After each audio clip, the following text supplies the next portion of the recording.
Hi, my name is David Brooks with Chorbie Home Services, and one thing we've noticed about this tree is that it's leaning towards the street a little bit. So we're going to add a stake, another post here, and another support strap in order to stop it from leaning over.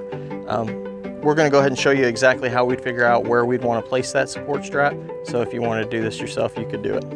The current straps are on the tree, and we're going to just kind of pull it back towards us.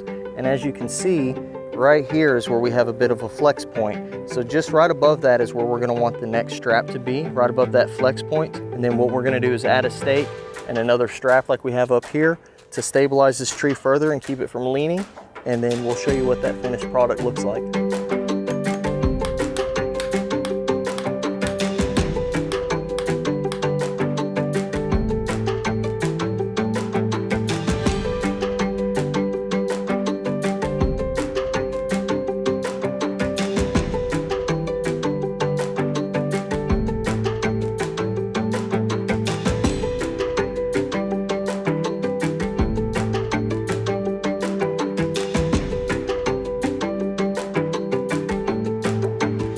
So now that we've finished properly staking and supporting this tree, it can grow big, strong, and healthy. If you have any questions about the trees around your home, give Chorbie a call.